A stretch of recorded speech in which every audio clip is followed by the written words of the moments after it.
অসম চৰকাৰৰ পুৰোহিত আৰু নামঘৰীয়ালৈ এককালীন অনুদান আঁচনি কি প্ৰয়োজন হ'ব, কি লাগিব? আমি মোবাইলৰ জৰিয়তে বা কম্পিউটাৰত কৰিব পাৰিম, ব্ৰাউজাৰ অপেন কৰিব পাৰিম। তাৰ আগতে আমি কি অৰ্হতাৰ প্ৰয়োজন হ'ব, কি নথিপত্ৰ দৰকাৰ হ'ব? প্ৰথমে অসমৰ স্থায়ী বাসিন্দা হ'ব লাগিব আৰু 1 জানুৱাৰী 2021লৈকে 40 বছৰ আৰু কমৰ হ'ব লাগিব। 40 বছৰ বেছি হ'ব নোৱাৰিব, 5 বছৰ অভিজ্ঞতা লাগিব। মাত্ৰ এবাৰে আবেদন কৰিব পাৰিব। নিজৰ বেংক একাউণ্ট থাকিব লাগিব, অভিজ্ঞতাৰ প্ৰমাণপত্ৰ লাগিব, মাননিৰ প্ৰমাণপত্ৰ আৰু নিজে চহী কৰা আয়ৰ প্ৰমাণপত্ৰ আৰু নামঘৰ কমিটি বা মন্দিৰ কমিটিয়ে প্ৰমাণপত্ৰ দিব। এনেধৰণে ফৰ্মখন আহিব। আমি ফৰ্মখন এনেধৰণে ফিল আপ কৰিম। নামঘৰীয়া, কোন জিলা,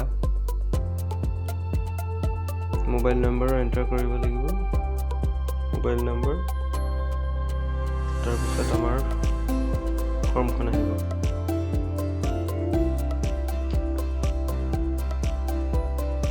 প্ৰথম নেম, আবেদনকাৰীৰ নাম, প্ৰথম নাম আৰু দ্বিতীয় নাম অৰ্থাৎ উপাধি, পুৰুষ নে মহিলা, আবেদনকাৰীৰ পিতৃৰ নাম, আবেদনকাৰীৰ ঠিকনা, জিলা, আবেদনকাৰীৰ ডাকঘৰ, পিন নং,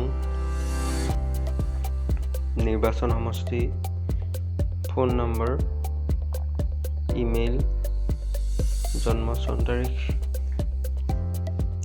আৰু 5 বছৰ আপোনাৰ নামঘৰীয়া আৰু মন্দিৰ পূজাৰীৰ মান্থলি মাননি কিমান হয় তাৰ সমিতিয়ে দিব, নামঘৰ পৰিচালনা সমিতিয়ে দিব। আৰু আপোনাৰ বয়সৰ প্ৰমাণপত্ৰৰ কাৰণে voter ID, PAN card, Aadhaar card, driving licence, birth certificate, SSLC admit card, মেট্ৰিকৰ এডমিট কাৰ্ড 400 KBৰ ভিতৰত দিব লাগিব, আপলোড কৰিব লাগিব। নামঘৰৰ ঠিকনা বা মন্দিৰৰ ঠিকনা, জিলা, কোন জিলাত অৱস্থিত, গাঁৱৰ নাম আৰু ফটো লাগিব, পাছপৰ্ট চাইজ ফটোগ্ৰাফ। 400 KBতকৈ অধিক হ'ব নালাগিব। ধৰ্মীয় কাৰ্য সম্পূৰ্ণ কৰা ফটোত মন্দিৰ, নামঘৰ পৰিচালনা সমিতি, কাৰ্যকৰী সমিতি, সভাপতি, সম্পাদকৰ চহী। মানে আপুনি যেতিয়া কৰি থাকিব মন্দিৰ বা নামঘৰত কাম কৰি থাকোঁতে তাৰ ফটো লাগিব। অভিজ্ঞতাৰ প্ৰমাণপত্ৰ লাগিব, কমিটিয়ে দিব, নামঘৰ বা মন্দিৰ কমিটিয়ে। ইনকাম চাৰ্টিফিকেট নিজে চহী কৰি দিব লাগিব, যিটো 3 লাখতকৈ অধিক হ'ব নোৱাৰিব।